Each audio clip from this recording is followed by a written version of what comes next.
ಸತ್ಯ ವಾಸ್ತವ.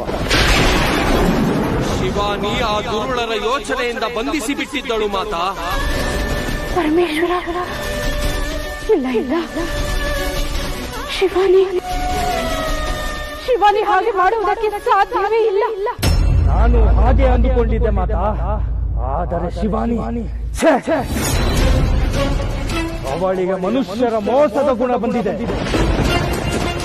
ನನ್ನನ್ನು ನಂಬಿಸಿ ಕರೆದುಕೊಂಡು ಹೋಗಿ ನನ್ನನ್ನು ಬಂಧಿಸಲು ಪ್ರಯತ್ನ ಪಟ್ಟಳು. ಅವಳ ಮನಸ್ಸಿನಲ್ಲಿ ಎಷ್ಟು ಕೆಳಕಿದೆ ಎಂದು ಯೋಚನೆ ಮಾಡಿ ಮಾತಾ. ಹಾಗಾದರೆ ಗುರುಗಳೇ, ನೀವು ಹೇಳುತ್ತಿರುವುದು ಎಲ್ಲವೂ ಸತ್ಯ.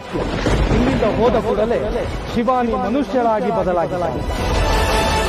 ಇನ್ನು ಮನುಷ್ಯ ರೂಪದಲ್ಲಿರುವ ಆದಿಶೇಷನು ಹೇಗಾಗಿರುವನೋ ಏನೋ. ಬೇಡ, ಅವರಿಬ್ಬರನ್ನು ಇನ್ನು ಉಳಿಸುವುದು ಬೇಡ.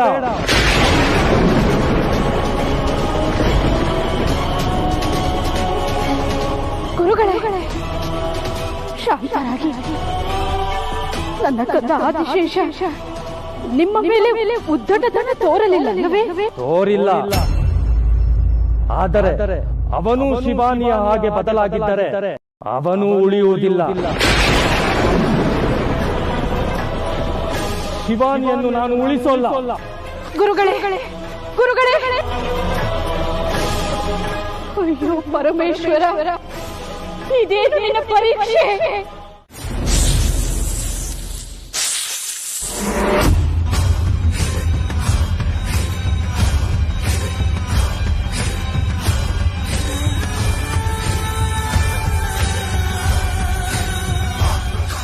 ಭಲೆ ಮಾಯಾಂಗನೆ, ಭಲೆ ಮಹಾ ಸೌಂದರ್ಯ ರಾಶಿ.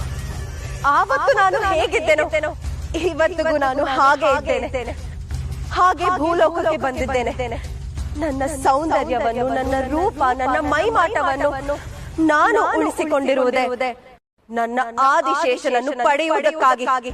ನಾಗಲೋಕದಿಂದ ನನಗೆ ಜವಾಬ್ದಾರಿಯನ್ನು ಕೊಟ್ಟು ಕಳುಹಿಸಿರೋದು. ಅಂತರಾತ್ಮವಾಗಿ ಅಲೆದಾಡ್ತಾ ಇರೋ ನನ್ನನ್ನು ಉಳಿಸಿರೋದು ನನ್ನ ಪೂರ್ವ ಜನ್ಮದ ಸುಕೃತ ಫಲ. ಈಗ ನನಗೆ ನಂಬಿಕೆ ಬಂದಿದೆ, ಧೈರ್ಯ ಬಂದಿದೆ. ನನಗೆ ನನ್ನ ಆದಿಶೇಷ ಸಿಕ್ಕೇ ಸಿಗುತ್ತಾನೆ.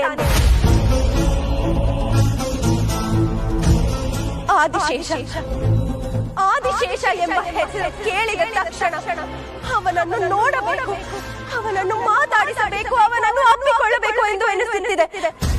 ಶಿವಾನಿಯನ್ನು ಘೋರವಾಗಿ ಸಾಯಿಸಬೇಕು ಅನ್ನಿಸುತ್ತಿದೆ. ಹೌದು, ನಾನು ಈಗ ಭೂಮಿಗೆ ಬಂದಾಗಿದೆ. ಈಗ ನಾನು ಮಾಡಬೇಕಾಗಿರುವ ಮೊದಲನೇ ಕೆಲಸ ನನ್ನ ಆದಿಶೇಷನನ್ನು ನಾನು ನೋಡುವುದು. ಅವನ ಕಣ್ಣೋಟಕ್ಕೆ ನನ್ನ ಮನಸ್ಸು ಕರಗಿ ಹೋಗಬೇಕೆಂದು ನನಗೆ ಅನಿಸುತ್ತಿದೆ. ನನ್ನ ಅಂದ ಚಂದ ನೋಡಿ ಅವನು ನನ್ನನ್ನು ಆರಾಧಿಸಬೇಕು, ನನ್ನನ್ನು ಪ್ರೀತಿಸಬೇಕು. ನಾನು ಅವನನ್ನು ನನ್ನ ಪ್ರೀತಿಯಲ್ಲಿ ಮೈ ಮರೆಸಿ ಆ ಶಿವಾನಿಯನ್ನು ಸಾಯಿಸಬೇಕು. ಘೋರ ಅಮಾವಾಸ್ಯೆಗೂ ಮುಂಚೆ ನನ್ನ ಆದಿಶೇಷನ ಜೊತೆಗೆ ನಾನು ನಾಗಲೋಕಕ್ಕೆ ತೆರಳಬೇಕು. ನನಗೆ ಯಾಕೆ ಹೀಗಾಗ್ತದೆ? ಇಷ್ಟು ದಿನಗಳು ತ್ರಿಶೂಲ್ ನನ್ನ ಪಾಲಿಗೆ ಬರೀ ಜೀರೋ ಆಗಿದ್ದ. ಈಗ ನನಗೂ ಅವನಿಗೂ ಎಷ್ಟೋ ವರ್ಷದಿಂದ ಪರಿಚಯ ಇದೆ. ನನಗೂ ಅವನಿಗೂ ಏನೋ ಕನೆಕ್ಷನ್ ಇದೆ. ನನಗೊಂದು ತುಂಬಾ ವರ್ಷಗಳಿಂದ ಪರಿಚಯ ಅಂತ ಯಾಕೆ ಅನಿಸ್ತಾ ಇದೆ? ಯಾಕೆ ಅವನ ಕಡೆ ನನ್ನ ಮನಸ್ಸು ತುಂಬಾ ಸೆಳೀತಾ ಇದೆ? ಗೊತ್ತಾಗ್ತಿಲ್ಲ. ಒಟ್ನ ನನ್ನ ಬದುಕು ಒಂಥರ ಪ್ರಶ್ನೆ. ನನಗೆ ಉತ್ತರ ಗೊತ್ತಿದ್ರು ಅದನ್ನ ನಾನು ಮರ್ತು ಬಿಟ್ಟಿದ್ದೇನೆ. ಏನ್ ಮಾಡೋದು?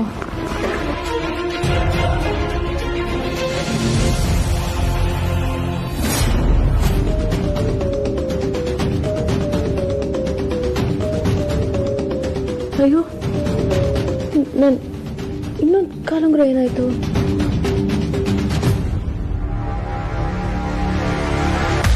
ಅಯ್ಯೋ, ಅಪ್ಪಿ ಆ ಫಾರ್ಮ್ ಹೌಸ್ ಅಲ್ಲಿ ಏನಾದ್ರು ಬಿದ್ದೋಯ್ತಾ? ಆಮೇಲೆ ಪೊಲೀಸವ್ರಿಗೆ ಸಿಕ್ಕಿ ಕೇಸು ಏನ್ ಮಾಡ್ಲಿ? ಮೊದ್ಲು ಅದನ್ನು ಹುಡುಕ್ಬೇಕು.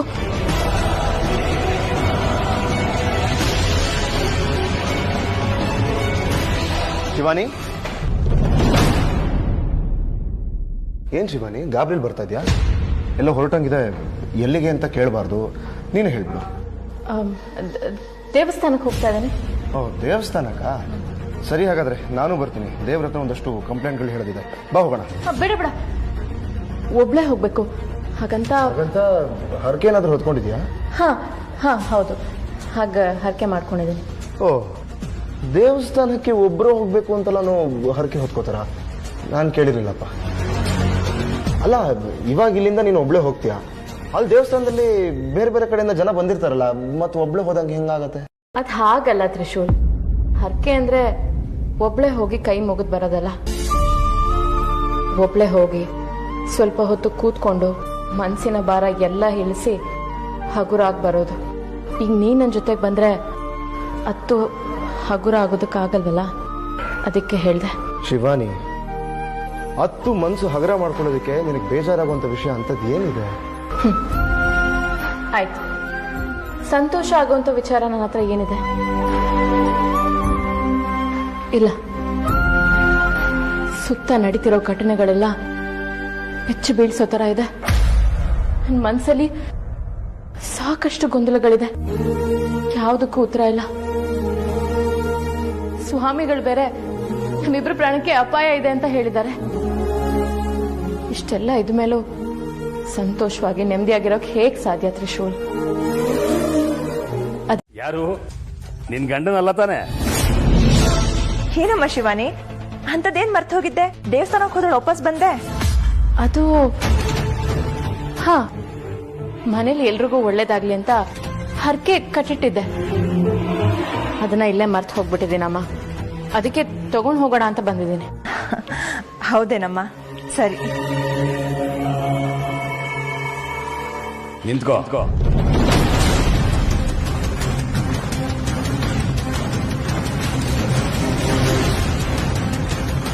ನೀನ್ ಶಿವಾನಿ ಅಲ್ಲ.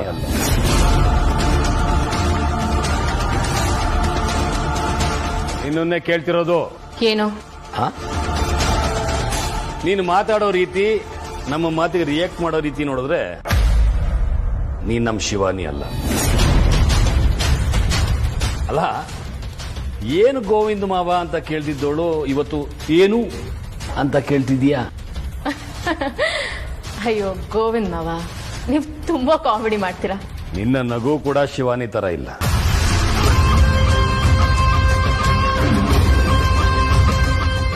ಸೂಪರ್ ಸೂಪರ್ ಗೋವಿಂದ್ ಮಾವ, ನೀವು ಏನ್ ಸಖದ ಕಾಮಿಡಿ ಮಾಡ್ತೀರಾ. ನೀವು ಕಾಮಿಡಿ ಮಾಡೋದ್ ನೋಡಿ ನನ್ಗೆ ಅವತ್ತೇ ಗೊತ್ತಾಗೋಗಿತ್ತು, ಈ ಕಾಮಿಡಿ ಮಾಡಿ ಮಾಡಿ ನಿಮ್ ಹೆಂಡತಿನ ಬೀಳಿಸ್ಕೊಂಡ್ಬಿಟ್ಟಿದ್ದೀರಾ ಅಂತ. ಹೌದಮ್ಮ, ನನ್ನ ಕಾಮಿಡಿ ಸೆನ್ಸು ನಿನಗೆ ಚೆನ್ನಾಗಿ ಗೊತ್ತು. ಈ ಮನೆಯವ್ರಿಗೆ ಗೊತ್ತಿಲ್ವಲ್ಲ. ಅಲ್ಲ, ಒಳ್ಳೆ ಅವಕಾಶ ಸಿಕ್ಕಿದ್ರೆ ಹಾಸ್ಯ ಚಕ್ರವರ್ತಿ ಆಗ್ತಾ ಇದ್ದೆ. ಏನ್ ಮಾಡೋದು, ಈ ಮನೇಲಿ ಹಾಸ್ಯ ಚಕ್ರವರ್ತಿ ಆಗಿದ್ದೀನಿ. ಗೋವಿಂದ್ ಮಾವ, ನಿಮ್ಮಂಥವ್ರು ಈ ಮನೇಲಿರೋದಕ್ಕೆ ಈ ಮನೆ ಇನ್ನ ಕಳ್ಕಳೆಯಾಗಿರೋದು. ನೀವೇನಾದ್ರೂ ಸೈಲೆಂಟ್ ಆಗ್ಬಿಟ್ರೆ ಈ ಮನೆ ಅಷ್ಟೇ ಯಾವಾಗ್ಲೂ ಹೀಗೆ ಸೂಪರ್ ಆಗಿದೆ.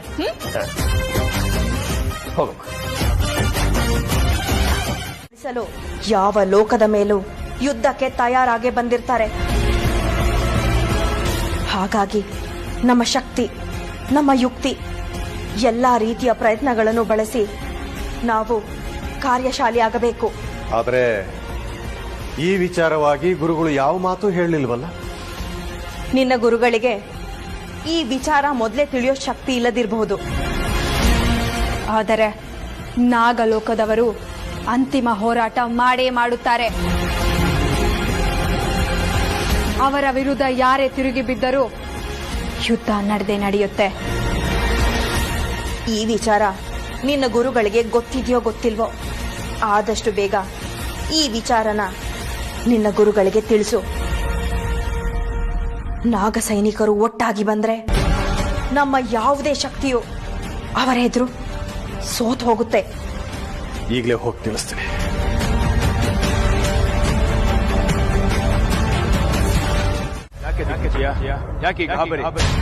ಗುರುಗಳೇ, ಅದು ದಾಕ್ಷಾಯಿಣಿ ಕೃಷ್ಣ ಹೇಳಿದ ಹಾಗೆ ಅಘೋರ ಅಮಾವಾಸ್ಯೆಗೂ ಮುಂಚೆ ನಾಗಲೋಕದವರು ನಾಗಮಣಿನ ಹುಡುಕೊಂಡು ಬರ್ತಾರಂತೆ. ಅಷ್ಟರೊಳಗೆ ನಾವು ನಾಗಮಣಿನ ವಶಪಡಿಸ್ಕೋಬೇಕು. ಸಮಯ ಮೀರಿದ್ರೆ ನಮಗೂ ಸಿಗೋದಿಲ್ಲ, ನಾಗಲೋಕದವರೆಗೂ ದಕ್ಕೋದಿಲ್ಲ. ಅಂದ್ರೆ ಕಾಲಕ್ರಮೇಣ ನಾಗಲೋಕ ಕೂಡ ಕ್ಷೀಣಿಸಿ ನಾಶವಾಗಿ ಹೋಗ್ಬಿಡುತ್ತಂತೆ. ಗುರುಗಳೇ, ಆದಷ್ಟು ಬೇಗ ನಾವೇನಾದ್ರೂ ಮಾಡಲೇಬೇಕು. ಯಾಕೆಂದ್ರೆ ನಮ್ಮ ಹತ್ರ ಇರೋ ಸಮಯಾವಕಾಶ ತುಂಬಾ ಕಡಿಮೆ ಇದೆ. ಹೌದು ದಿಗ್ವಿಜಯ, ಆದರೆ ಯಾವುದು ನಾವು ತಿಳಿದುಕೊಂಡಷ್ಟು ಸರಳವಾಗಿಲ್ಲ. ನಮಗೆ ನಾಗಿಣಿ ಗೊತ್ತೇ ವಿನಃ ಆದಿಶೇಷ ಯಾರು ಅಂತ ಇನ್ನೂ ತಿಳಿದಿಲ್ಲ. ಅವನು ಸಿಗದೆ ನಾಗಮಣಿಯ ವಶಪಡಿಸಿಕೊಳ್ಳೋದು ಸುಲಭ ಅಲ್ಲ. ಏನಾದ್ರೂ ಮಾಡಲೇಬೇಕು. ನಾನು ಹೋಗಿ ಬರ್ತೀನಿ. ಗುರುಗಳೇ, ಎಲ್ಲಿಗೆ? ಹಿಮಾಲಯ ಪರ್ವತಕ್ಕೆ ಹೋಗಬೇಕು. ಅಲ್ಲಿ ನನ್ನ ಗುರುಗಳನ್ನು ಭೇಟಿ ಮಾಡಿ ಮುಂದಿನ ದಾರಿಗಳ ಬಗ್ಗೆ ಚರ್ಚೆ ಮಾಡಿ ಬರ್ತೇನೆ. ಗುರುಗಳೇ, ನಮಗೆ ಸಮಯಾವಕಾಶ ತುಂಬಾ ಕಡಿಮೆ ಇದೆ. ಗೊತ್ತಿದ್ದು ದಿಗ್ವಿಜಯ, ನಮ್ಮ ಇಷ್ಟು ವರ್ಷಗಳ ತಪಸ್ಸು ಫಲಕಾರಿ ಆಗ್ಬೇಕಲ್ವಾ? ಸಫಲವಾಗಲೇಬೇಕು ಗುರುಗಳೇ. ಯಾಕೆ ಅಂದ್ರೆ ನಾಗಮಣಿ ಅನ್ನೋ ಆ ಮೋಹಮಣಿ ನನ್ನ ಜೀವನದ ಭಾಗವೇ ಆಗೋಗಿದೆ. ಅಲ್ಲಲ್ಲ, ನನ್ನ ಜೀವನವೇ ಆಗೋಗಿದೆ. ಅದಕ್ಕೋಸ್ಕರ ನಾನು ನನ್ನ ರೂಪನ ಕಳ್ಕೊಂಡೆ, ನನ್ನ ಮಗಳನ್ನ ಕಳ್ಕೊಂಡೆ, ನನ್ನ ಬದುಕನ್ನೇ ಕಳ್ಕೊಂಡೆ. ಇಷ್ಟು ಕಳ್ಕೊಂಡ ಮೇಲೂ ಆ ನಾಗಮಣಿ ನನಗೆ ದಕ್ಕಲಿಲ್ಲ ಅಂದ್ರೆ ಗಂಡನ್ನ ಜೊತೆಲಿ ಕರ್ಕೊಂಡು ಹೋದ್ರೆ ಪರ್ಸನಲ್ ಆಗಿ ಬೇಡ್ಕೊಳಕ್ ಆಗಲ್ಲ ಅಂತ ವಿಶುಲ್ನ ಮನೇಲೇ ಬಿಟ್ಟೋಗಿದ್ದಾಳೆ. ಬಹುಶಃ ನಿನ್ ಹೆಂಡ್ತಿನೂ ದೇವಸ್ಥಾನಕ್ಕೆ ಹೋಗಿ ಹಾಗೆ ಕೇಳ್ಕೊಂಡಿದ್ದಾಳೆ. ದೇವ್ರು ವರ ಕೊಟ್ಟಿದ್ದಾನೆ, ಅದಕ್ಕೆ ನಿನ್ನ ಸವಾಸನೆ ಬೇಡ ಅಂತ ತವ್ರ ಮನೇಲೆ ಹಾಯಾಗಿ ಉಳಿದ್ಬಿಟ್ಟಿದ್ದಾಳೆ ನೋಡವಳು. ಇದು ನನಗ್ ಬೇಕಾ? ಬೇಡಾಗಿತ್ತು, ಆದ್ರೆ ನೀನೇ ಬೇಡಿ ತಗೊಂಡೆ. ಕೊಡಮ್ಮ ಕೊಡು. ಪ್ರಸಾದ ಬಾಯಲ್ಲಿದ್ದಾಗ್ಲಾದ್ರೂ ಮಾತು ಕಡಿಮೆ ಬರುತ್ತೆ. ಶಿವಾನಿ, ಪೂಜೆ ಎಲ್ಲ ಚೆನ್ನಾಗಾಯ್ತಾ? ಹಾಮ, ಪೂಜೆ ದರ್ಶನ ಎಲ್ಲ ಚೆನ್ನಾಗಾಯ್ತು. ಅಮ್ಮ, ಏನಮ್ಮ? ದೇವಸ್ಥಾನದಲ್ಲಿ ನನ್ಗೆ ಯಾರೋ ಒಬ್ರು ಹುಡುಗಿ ಸಿಕ್ಕಿದ್ರು. ಹುಡುಗಿನ? ಯಾರು? ಗೊತ್ತಿಲ್ಲ, ಆದ್ರೆ ನೋಡೋದಕ್ಕೆ ತುಂಬಾ ಲಕ್ಷಣವಾಗಿದ್ರು. ಕಣ್ಣು ವಿಶೇಷವಾಗಿತ್ತು, ಕಾಂತಿಯುತ ಶಕ್ತಿಯಿಂದ ಹೊಳಿತಾ ಇತ್ತು. ಮತ್ತವರು ನನಗೆ ತುಂಬಾ ದಿವಸಗಳಿಂದ ಪರಿಚಯ ಅಂತ. ನೀನು ಸತ್ತಿದ್ಯಾ? ನೀನು ಸತ್ತಿದ್ದನ್ನ ನಾನು ಕಣ್ಣಾರೆ ನೋಡಿದ್ದೀನಿ. ಹಾಗಿದ್ದು ನೀನು ಇಲ್ಲಿಗೆ ಬಂದಿದ್ಯಾ ಅಂತಂದ್ರೆ ಯಾರು ನೀನು? ಏನಿದು ವೇಷ? ಅಯ್ಯೋ, ನಾನ್ ಮಾಯಾ, ತ್ರಿವಿಕ್ರಮ್ ಸ್ನೇಹಿತೆ. ನಾನ್ ನಾಗ್ಲೋಕ್ದವಳು ಅಲ್ಲ. ಯಾಕೆ ಎಲ್ರು ಈ ತರ ಮಾತಾಡ್ತಾ ಇದ್ದೀರಾ ಗೊತ್ತಾಗ್ತಾ ಇಲ್ಲ. ನೋಡಮ್ಮ, ಈ ಮನೇಲಿ ಆಗ್ತಿರೋ ಘಟನೆಗಳೇ ನನಗೆ ಭಯ ಹುಟ್ಟಿಸ್ತಾ ಇದೆ. ಅದ್ರ ಮೇಲೆ ನೀನ್ ಬೇರೆ ಬಂದಿದ್ಯಾ. ಪ್ಲೀಸ್ ಇಲ್ಲಿಂದ ಹೋಗಮ್ಮ. ನೋಡಿ, ದಯವಿಟ್ಟು ನನ್ನ ಮಾತು ಕೇಳಿ. ಅವತ್ತೇನಾಯ್ತು ಅಂದ್ರೆ, ನಾನು ನಡ್ಕೊಂಡು ಹೋಗ್ಬೇಕಾದ್ರೆ ಯಾರೋ ನನ್ನ ಎದುರುಗಡೆ ಬಂದು ಬೂದಿ ಎರಚಿದ್ರು. ನನಗೆ ಪ್ರಜ್ಞೆ ಹೋಯ್ತು. ಆಮೇಲೆ ಎಚ್ಚರ ಆದ್ಮೇಲೆ ಗೊತ್ತಾಯ್ತು ನನ್ನನ್ನ ಅವರು ಅಪಹರಿಸಿದ್ದಾರೆ ಅಂತ. ಯಾರು ಒಬ್ಬ ದೊಡ್ಡ ಕೆಟ್ಟ ಸ್ವಾಮಿ ಅವರು. ಇಷ್ಟು ದಿನ ಅವರು ನನ್ನ ದಿಗ್ಬಂಧನದಲ್ಲಿಟ್ಟಿದ್ರು. ಇವಾಗ ನಾನು ಓಡಿ ತಪ್ಪಿಸ್ಕೊಂಡ್ ಬಂದೆ. ಕಥೆ ಏನೋ ತುಂಬಾ ಚೆನ್ನಾಗಿ ಹೇಳಿದೆ, ಆದ್ರೆ ಅದನ್ನು ಕೇಳಿ ಚಪ್ಪಾಳೆ ಹೊಡಿಯೋಕೆ ಇಲ್ಲಿ ಯಾರಿಲ್ಲ. ಅಪಹರಣ ಅಂತೆ, ದಿಗ್ಬಂಧನ ಅಂತೆ, ಇವಳು ತಪ್ಪಿಸ್ಕೊಂಡು ಬಂದ್ಬಿಟ್ಲಂತೆ. ನಾನು ಆವತ್ತು ನಿನ್ನ ನೋಡಿದಾಗ ನೀನು ಹೇಗಿದ್ಯೋ ಈವಾಗ್ಲೂ ಹಾಗೇ ಇದೆಯಾ. ಅಂದ್ರೆ ನೀನೆಲ್ಲೋ ಇಷ್ಟು ದಿನ ಆರಾಮಾಗಿದ್ದೆ ಅಂತ ತಾನೆ? ಹೌದು ಕಣ ಅಳಿಮಯ್ಯ, ಊಟ ತಿಂಡಿ ಎಲ್ಲ ಮಾಡ್ಕೊಂಡು ಹೊಗರ್ದಸ್ತಾಗಿದ್ದಾಳೆ. ನೋಡು ನೋಡು ನೋಡು, ಬಟ್ಟೆನೂ ಮಾಸಿಲ್ಲ. ಅಯ್ಯೋ, ಸ್ವಾಮಿಗಳು ನನ್ನನ್ನ ದಿಗ್ಬಂಧನದಲ್ಲಿ ಇಟ್ಟಿದ್ರು, ಆದ್ರೆ ಸಮಯಕ್ಕೆ ಸರಿಯಾಗಿ ಊಟ ಎಲ್ಲ ಕೊಡ್ತಾ ಇದ್ರು. ಮುಂದಿನ ಘೋರ ಅಮಾವಾಸ್ಯೆಗೆ ನನ್ನನ್ನ ಬಲಿ ಕೊಡ್ಬೇಕು ಅಂತ ತೀರ್ಮಾನ ಮಾಡಿದ್ರು. ಅದಕ್ಕೆ ನಾನ್ ತಪ್ಪಿಸ್ಕೊಳ್ಳಕ್ಕೆ ಪ್ರಯತ್ನ ಪಟ್ಟಾಗೆಲ್ಲ ನನ್ನನ್ನ ಬಂಧನದಲ್ಲಿಡ್ತಾ ಇದ್ದ. ಮತ್ತೆ ಈಗ ಮಾತ್ರ ಹೇಗೆ ಸೇಫ್ ಆಗಿ ಬಂದ್ಬಿಟ್ಟಿದ್ಯಾ? ನನಗೆ ನಿನ್ನ ಮಾತು ಮೇಲೆ ಒಂಚೂರು ನಂಬಿಕೆ ಇಲ್ಲ. ಅದು ಇವತ್ತು ಸ್ವಾಮಿಗಳು ಧ್ಯಾನ ಕೂತಿದ್ರು, ಹಾಗೆ ಎದ್ನೋ ಬಿದ್ನೋ ಅಂತ ತಪ್ಪಿಸ್ಕೊಂಡು ಬಂದ್ಬಿಟ್ಟೆ. ಸುಳ್ಳು ಹೇಳ್ತಾ ಇದ್ದೀರಾ ನೀವು? ನಾನು ನಿಮ್ಮನ್ನ ದೇವಸ್ಥಾನದಲ್ಲಿ ನೋಡಿದಾಗ ತಪ್ಪಿಸ್ಕೊಂಡು ಬಂದ್ ಗಾಬರಿನೇ ಇಲ್ಲ ನಿಮ್ಮ ಮುಖದಲ್ಲಿ. ಓ, ಒಳ್ಳೆ ದೇವಸ್ಥಾನದಲ್ಲಿ ಸಿಕ್ಕಿದ್ಲಾ? ಹೌದು, ನೀನು ತಪ್ಪಿಸ್ಕೊಂಡು ಓಡ್ ಬಂದವಳು ಡೈರೆಕ್ಟ್ ಆಗಿ ನಮ್ಮನೆಗೆ ಬರುತ್ತಾನೆ. ದೇವಸ್ಥಾನಕ್ಕೆ ಯಾಕೆ ಹೋಗಿದ್ದೆ? ಯಾವುದೋ ಗೊಂದಲ ಇದೆ. ಅವಳು ನನ್ನನ್ನು ನೋಡಿದಾಗ ಪರಿಚಯ ಇಲ್ದಿರೋಳ್ ತರ ನಟಿಸಿದ್ಲು. ಅದು ನನಗೆ ಸಿಟ್ಟು ಬರ್ಸ್ತು. ಆದ್ರೆ ಅವಳು ತ್ರಿಶೂಲ್ ಹತ್ರನೂ ಅದೇ ತರ ಆಡ್ತಾ ಇದ್ದಾಳೆ. ಇದ್ರ ಬಗ್ಗೆ ತ್ರಿಶೂಲ್ ಕೂಡ ಏನು ತಲೆ ಕೆಡ್ಸ್ಕೊಂತಾ ಇಲ್ಲ. ಏನಿದು ವಿಚಿತ್ರ? ಇದ್ರ ಬಗ್ಗೆ ನಾನು ತಿಳ್ಕೊಬೇಕು ಅಂತ ಪ್ರಶ್ನೆ ಕೇಳಕ್ ಹೋದ್ರು ನನಗೆ ಅದಕ್ಕೆ ಸರಿಯಾದ ಉತ್ತರ ಸಿಗಲ್ಲ. ಸಿಕ್ಕಿದ್ರು ನನ್ನ ಮೇಲೆ ಅವರು ಅನುಮಾನ ಪಡ್ತಾರೆ. ಏನ್ ಮಾಡೋದೀಗ? ಮಾಯಾ,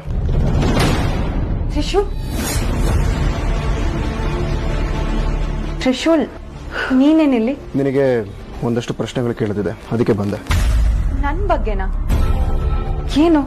ನಿನಗೆ ತೊಂದರೆ ಕೊಟ್ಟವ್ರ ಬಗ್ಗೆ. ನನ್ಗೆ ತೊಂದರೆ ಕೊಟ್ಟವರು ನಿನ್ನ ಹೆಂಡತಿ. ಅವಳಿಗೆ ತೊಂದರೆ ಕೊಟ್ಟು ಆ ತೊಂದರೆಯನ್ನು ಶಾಶ್ವತವಾಗಿ ಪರಿಹಾರ ಮಾಡೋಕೆ ಅಂತ ಬಂದಿದ್ದೀನಿ ತ್ರಿಶೂಲ್.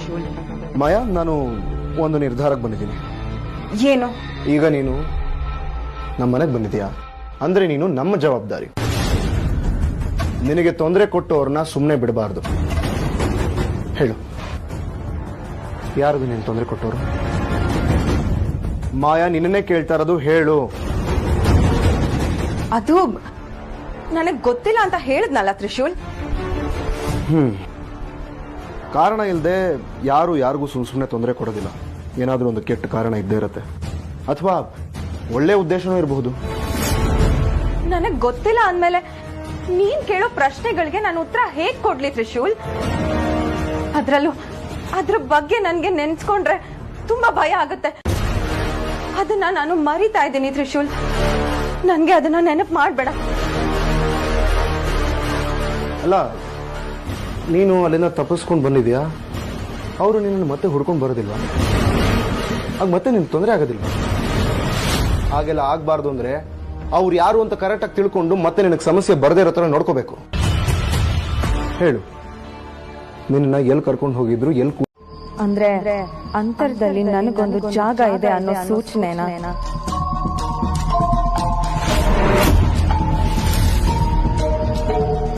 ನಾನು ನೋಡುವಾಗ ಬರ್ತಾ ಇರೋ ಕೋಪಕ್ಕೆ ಇಲ್ಲೇ ಇವಳನ್ನ ಸಾಯಿಸಿ ಆದಿಶೇಷನ್ ಜೊತೆಗೆ ನಾಗಲೋಕಕ್ಕೆ ಹೋಗ್ಬಿಡ್ಬೇಕು ಅನಿಸ್ತಾ ಇದೆ. ಆದ್ರೆ ಇದು ಸರಿಯಾದ ಸಮಯ ಅಲ್ಲ. ಅದಕ್ಕೂ ಮುಂಚೆ ಒಂದಷ್ಟು ಕೆಲ್ಸಗಳಿವೆ.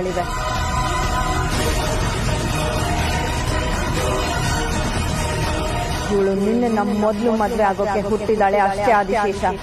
ಆದ್ರೆ ನಾನ್ ಹುಟ್ಟಿರೋದು ಇಡೀ ಜನ್ಮ ನಿನ್ ಜೊತೆ ಕಳೆಯೋಕೆ, ಮುಂದಿನ ಜನ್ಮಗಳಲ್ಲೂ ನಿನ್ನ ಜೊತೆ ಬೆರೆಯೋಕೆ. ಅಘೋರ ಅಮಾವಾಸ್ಯೆ ಮುಂಚೆ ನಿನ್ನ ನಾಗಮಣಿ ಜೊತೆ ನಾಗಲೋಕಕ್ಕೆ ಕರ್ಕೊಂಡು ಹೋಗ್ಬೇಕು. ಆಮೇಲೆ ನೀನು ಮಹಾರಾಜ, ನಾನು ಮಹಾರಾಣಿ. ಅದಕ್ಕೆ ಇರೋದು ಇದು ಒಂದು ತಡೆ.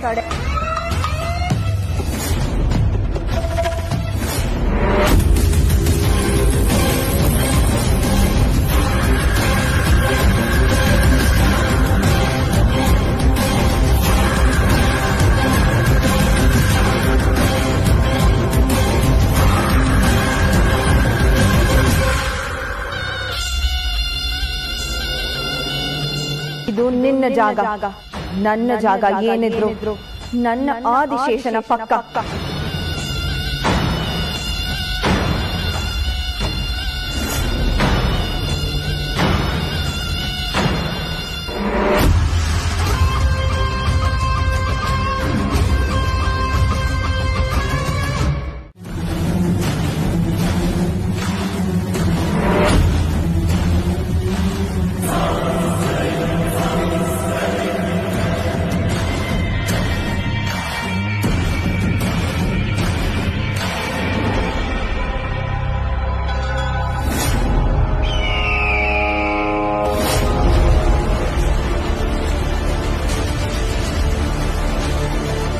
ಯಾವುದೋ ಒಂದು ಶಕ್ತಿ ಬರ್ತಾ ಇದೆ.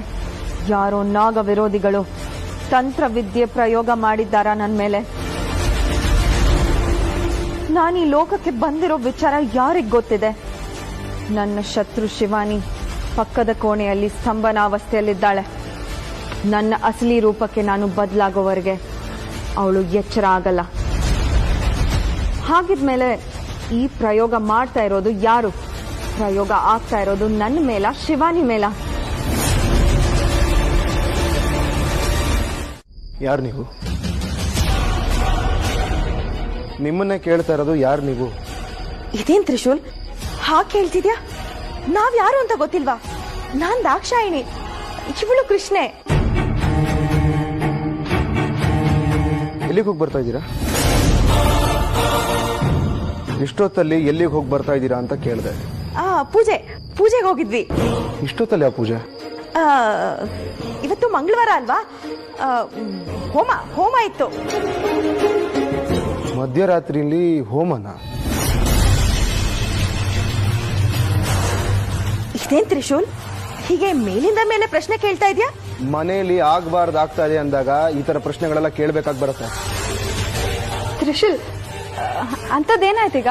ಅದೆಲ್ಲ ನಿಮಗ್ ಬೇಕಾಗಿಲ್ಲ. ನೀವ್ ಇಷ್ಟೊತ್ತಲ್ಲಿ ಎಲ್ಲಿಗೆ ಹೋಗಿ ಬರ್ತಾ ಇದ್ದೀರಾ ಅಂತ ಕೇಳ್ತಾ ಇದ್ದೀನಿ, ಅದಕ್ಕೆ ನೀವು ಉತ್ತರ ಕೊಡಬೇಕು ಅಷ್ಟೇ. ಏನಾಯ್ತು? ಯಾಕೆ ಹೋಗಾಡ್ತಿದೀಯಾ? ಇವರಿಬ್ರು ಬಂದಾಗಿಂದ ನನಗೆ ಇವ್ರ ಮೇಲೆ ಅನುಮಾನ ಇದೆ. ಇವರಿಬ್ರು ವೇಷ ಹಾಕೊಂಡಿದ್ದಾರೆ ಅಂತ ಅನಿಸ್ತಾ ಇದೆ. ಅಂಥದ್ದೇನಾಯ್ತು ಈಗ? ಮನೇಲಿ ಇಷ್ಟೆಲ್ಲ ಆದ್ರೂ ಏನಾಗ್ತಾ ಇದೆ ಅಂತ ಕೇಳ್ತಾ ಇದ್ದೀರಲ್ಲ. ಇಷ್ಟೊತ್ತಲ್ಲಿ ಎಲ್ಲಿಂದ ಬರ್ತಾ ಇದ್ದೀರಾ ಅಂತ ಕೇಳಿದ್ರೆ ಸರಿಯಾಗಿ ಉತ್ತರನೇ ಕೊಡ್ತಾ ಇವರು. ಪೂಜೆಗೆ ಹೋಗಿ ಬರ್ತಾ ಇದೀವಿ ಅಂತ ಹೇಳಿದ್ವಲ್ಲ ತ್ರಿಶೂಲ್? ಪೂಜೆಗೆ ಹೋಗಿ ಬರ್ತಾ ಇದೀವಿ, ಹೋಮಕ್ಕೆ ಹೋಗಿ ಬರ್ತಾ ಇದೀವಿ ಅಂತ ಹೇಳ್ತಾ ಇದ್ದೀರಾ. ಆದ್ರೆ ನಿಮ್ಮನ್ನ ನೋಡ್ತಾ ಇದ್ರೆ ಆ ತರ ಲಕ್ಷಣಗಳೇ ಕಾಣಿಸ್ತಾ ಇಲ್ಲ. ಹಣೆಗಳು ನೋಡಿ, ಹಣೆಯಲ್ಲಿ ಒಂದು ಕುಂಕುಮ ಇಲ್ಲ, ಕೈಯಲ್ಲಿ ಪ್ರಸಾದ ಇಲ್ಲ. ಈ ತರ ದೇವಸ್ಥಾನಕ್ಕೆ ಹೋಗಿ ಬರೋದು? ಅದು ತ್ರಿಶೂಲ್ ಏನಾಯ್ತು ಅಂದ್ರೆ, ಪೂಜೆ ಮುಗಿದ್ಮೇಲೆ ಆ ಪ್ರಸಾದನ ಬಡವ್ರಿಗೆ ಹಂಚಿದ್ವಿ. ಎಲ್ಲ ಮುಗಿದ ನಂತರ ಕಲ್ಯಾಣಿಲಿ ಮಿಂದೆದ್ದು ಬಂದ್ವಿ ಅಷ್ಟೇ. ಹೋಮ ಅಥವಾ ಪೂಜೆ ಇದ್ಯಾವ್ದಕ್ಕಾದ್ರೂ ಆಚೆ ಹೋದ್ರೆ ಅದು ಮುಗಿದ ಮೇಲೆ ಸೀದಾ ಮನೆಗೆ ಬರಬೇಕು. ಹೀಗೆ ಮಾಡಿದ್ರೆ ಮಾತ್ರ ಫಲಪ್ರಾಪ್ತಿ ಆಗೋದು ಅನ್ನೋ ನಂಬಿಕೆ ಇದೆ. ನೀವು ಹೋಮ ಪೂಜೆ ಮುಗಿಸ್ಕೊಂಡು ಆದ್ಮೇಲೆ ಸ್ನಾನ ಮಾಡ್ಕೊಂಡ್ ಬರ್ತಾ ಇದ್ದೀರಾ ಅಂದ್ರೆ, ವಾಮ ಮಂತ್ರ ಕ್ಷುದ್ರ ಮಂತ್ರ ಮಾಡೋರು ಮಾತ್ರ ಪೂಜೆ ಮುಗಿದ ಮೇಲೆ ಸ್ನಾನ ಮಾಡೋದು. ಹಾಗಾದ್ರೆ ನೀವು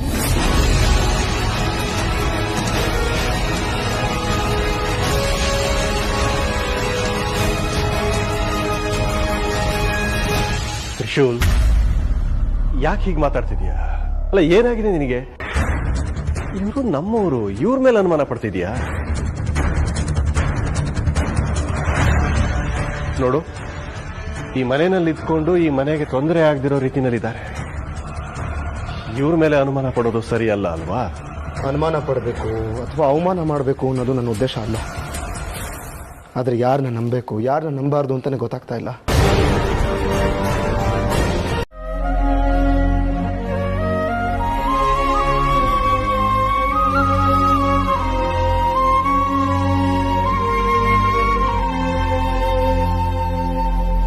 ತ್ರಿಶೂಲ್, ಯಾಕೆ ಏನಾಯ್ತು? ಇನ್ನೂ ನೀನೆ ಆಗಿದ್ರ ಬಗ್ಗೆ ಯೋಚನೆ ಮಾಡ್ತಿದ್ಯಾ? ಇದ್ದಕ್ಕಿದ್ದಾಗ ಯಾರೋ ನಿನ್ ವೇಷದಲ್ಲಿ ನನ್ನ ಪಕ್ಕ ಬರೋದು, ನನ್ನ ಜೊತೆ ಕ್ಲೋಸ್ ಆಗಿ ಮೂವ್ ಮಾಡೋದು, ಏನಿದಲ್ಲ? ನಾನು ಒಂದ್ ಸ್ವಲ್ಪ ಮೈ ಮರೆತ್ಬಿಟ್ಟೆ. ಅದು ಯಾರು ಅಂತ ಗೊತ್ತಾಗೋಷ್ಟರಲ್ಲಿ ತಪ್ಪಿಸ್ಕೊಂಡ್ಬಿಟ್ಲು. ಇದ್ರ ತಪ್ಪೇನಿದೆ ಹೇಳು? ತಪ್ಪು ಮಾಡಿಲ್ಲ ಅಂದ್ರೆ ನನ್ನ ಪಕ್ಕ ಬಂದಿದ್ಲಲ್ಲ. ಯಾವತ್ತು ನೀನಾಗ್ಲಿ ಶಿವಾನಿ ಆಗ್ಲಿ ಆ ಥರ ನಡ್ಕೊಂಡವ್ರಲ್ಲ. ನನಗೆ ಗೊತ್ತು ತ್ರಿಶೂಲ್, ನೀನು ಅಷ್ಟೇ. ನನ್ ಜೊತೆ ತಾಳಿ ಕಟ್ಟಕ್ ಮುಂಚೆನು, ತಾಳಿ ಕಟ್ಟಾದ್ಮೇಲೂ ಕೂಡ ಯಾವತ್ತೂ ತಪ್ಪಾಗಿ ನಡ್ಕೊಂಡಿಲ್ಲ. ನಿನ್ನೆ ರಾತ್ರಿ ನೀನ್ ತುಂಬಾ ಸಿಟ್ಟಲ್ಲಿದ್ದ ಹಾಗಿತ್ತು, ಬೇರೆ ತರ ವರ್ತಿಸ್ತಿದ್ದೆ. ನೀನ್ ಯಾವತ್ತೂ ಆ ರೀತಿ ಆಡಿರೋದನ್ನ ನಾನು ನೋಡೇ ಇರ್ಲಿಲ್ಲ. ನೀನ್ ಯಾಕೆ ಅಷ್ಟೊಂದು ತಲೆ ಕೆಡ್ಸ್ಕೊಂಡಿದ್ಯೋ ನನಗೆ ಗೊತ್ತಾಗ್ತಿಲ್ಲ. ನಾನು ಹಾಗೆ ಅನ್ಕೊಂಡಿದ್ದೆ. ಕೃಷ್ಣೆ, ದಾಕ್ಷಾಯಿಣಿ, ನಿಮ್ಮ ಪೂಜಾ ಪ್ರಯತ್ನ ಏನಾಯ್ತು? ನಾವು ಮಾಡಿದ ಪೂಜೆಗೆ ಒಂದು ತಡೆ ಬಂದಿದೆ. ನಾವು ಕಳಿಸಿದ ಮಹಾನ್ ಶಕ್ತಿ ಇನ್ನೇನು ಅವಳನ್ನ ಕರ್ಕೊಂಡು ಬರೋಷ್ಟರಲ್ಲಿ ಅಷ್ಟರಲ್ಲಿ ಯಾರು ತಡೆದ್ರು? ನಿಮ್ಮ ಪೂಜಾ ಶಕ್ತಿನ ತಡೆಯೋದಕ್ಕೆ ಬೇರೆ ಯಾರಾದ್ರೂ ಬಂದ್ರ? ನಮ್ಮ ಶಕ್ತಿ ಇದ್ದಕ್ಕಿದ್ದಾಗೆ ವಾಪಸ್ ಬಂತಲ್ಲ, ಅದಕ್ಕೆ ದಿಗ್ವಿಜಯ ನಮಗೆ ಗಾಬರಿ ಆಗಿರೋದು. ನೀನು ಮನೇಲೇ ಇದ್ದೆ ಅಲ್ವಾ ದಿಗ್ವಿಜಯ? ಸ್ಪಷ್ಟವಾಗಿ ಹೇಳು, ಮನೆಗೆ ಯಾರಾದ್ರೂ ಬಂದಿದ್ರಾ?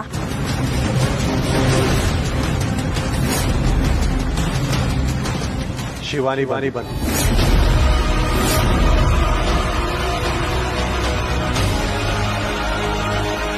ಶಿವಾನಿ ಮನೇಲಿದ್ನಲ್ವಾ?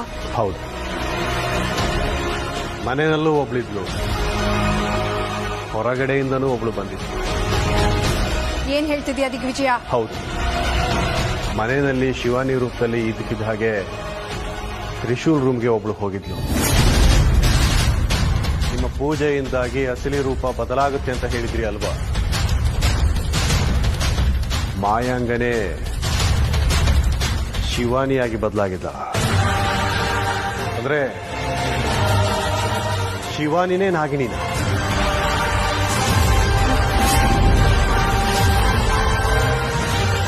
ಹಾಗಾದ್ರೆ ಮನೇಲಿರೋದು ಯಾರು?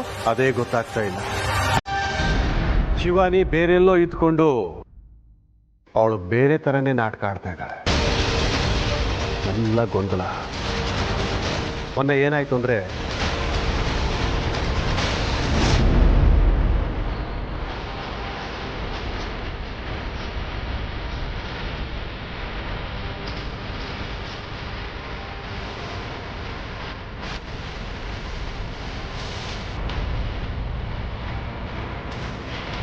ಆ ಸಮಯದಲ್ಲಿ ಮಾಯಾಂಗನಿ ಎಲ್ಲಿದ್ಲು? ಮಾಯಾಂಗನೇ ಅವಳ ರೂಮ್ನಲ್ಲೇ ಇತ್ತು. ಇದೊಂಥರ ವಿಚಿತ್ರವಾಗಿದೆಯಲ್ಲ. ನಮಗೆ ಗೊತ್ತಿಲ್ಲದೆ ಇರೋ ಹಾಗೆ ಇಲ್ಲಿ ಏನೋ ನಡೀತಾ ಇದೆ. ಎಚ್ಚರ ಇರ್ಲಿ ದಿಗ್ವಿಜಯ. ನಾಗಮಣಿಗೋಸ್ಕರ ಬೇರೆ ಬೇರೆ ಶಕ್ತಿಗಳು ನಮ್ಮ ಹಿಂದೆ ಸುತ್ತಾಡ್ತಿದೆ ಅನಿಸ್ತಾ ಇದೆ. ಇನ್ನು ಮುಂದೆ ಇನ್ನಷ್ಟು ಎಚ್ಚರವಾಗಿರ್ಬೇಕು. ಯಾವ ಕ್ಷಣದಲ್ಲಿ ಏನ್ ಬೇಕಾದ್ರೂ ಆಗ್ಬಹುದು. ನಾವದಕ್ಕೆ ಸಕಲ ಸನ್ನದ್ಧರಾಗಿರ್ಬೇಕು. ಇದಕ್ಕೆ ನಿನ್ನ ಮನೆಯಲ್ಲಿ ಆಗ್ತಿರೋ ಘಟನೆಗಳೇ ಸಾಕ್ಷಿ.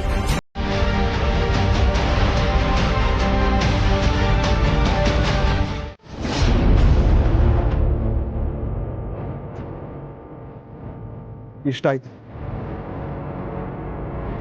ಅವ್ಳು ನಾಗಿಣಿ ಅಂತ ನಿನಗೆ ಗೊತ್ತಾದ್ಮೇಲೂ ಈ ವಿಷಯ ನಮ್ಮ ಮನೇಲಿ ಯಾರಿಗೂ ಹೇಳಿದೆ, ನನ್ನ ಹತ್ರನೇ ಬಂದು ಹೇಳ್ತಾ ಇದೆಯಲ್ಲ.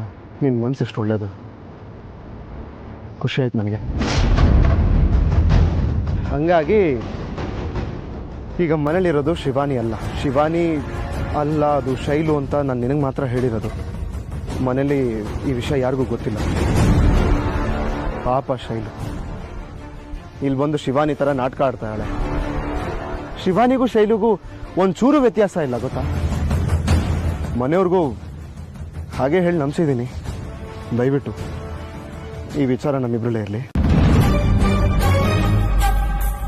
ಅಲ್ಲ, ಆದ್ರೆ ಈ ನಾಟಕ ಯಾಕೆ? ಶಿವಾನಿನ ಸಾಯಿಸಿದವ್ರು ಯಾರು ಅಂತ ಕಂಡು ಹಿಡಿಬೇಕಲ್ಲ. ಅದಕ್ಕೆ ನನಗವಳು ಸಹಾಯ ಬೇಕು. ತ್ರಿಶೂಲ್, ಶಿವಾನಿ ನಾಗಿಣಿ ಅಂತ ನಿನಗೆ ಹೇಳೋದಕ್ಕೋಸ್ಕರ ನಾನು ನಿನ್ನ ಇಲ್ಲಿಗೆ ಕರ್ಕೊಂಡ್ಬಂದೆ, ಬೇರೆ ಯಾವುದೇ ಕಾರಣಕ್ಕೂ ಅಲ್ಲ. ನೋಡು, ನನ್ನ ಅಪಹರಿಸಿದ ಸ್ಥಳ ನನಗೆ ನಿಜವಾಗ್ಲೂ ನೆನಪಿಲ್ಲ. ನನ್ನ ನಂಬು. ಸರಿ, ನಿನಗೆ ಯಾರಿಂದನಾದರೂ ಏನಾದರೂ ತೊಂದರೆ ಆದರೆ ನನಗೆ ಹೇಳು. ನಾನು ನಿನ್ನ ಜೊತೆಗಿರ್ತೀನಿ. ಆಮೇಲೆ ನೀನು ಬದಲಾಗಿದ್ಯಾ ಅನ್ಕೊಂಡಿದ್ದೀನಿ. ನಿನ್ ಜೊತೆ ಜೀವನ ಪರ್ಯಂತ ಇರ್ಬೇಕು ತ್ರಿಶೂಲ್. ಅದೇ ನನ್ ಗುರಿ. ಅದು ಬೇಗ ಕೈಗೂಡುತ್ತೆ.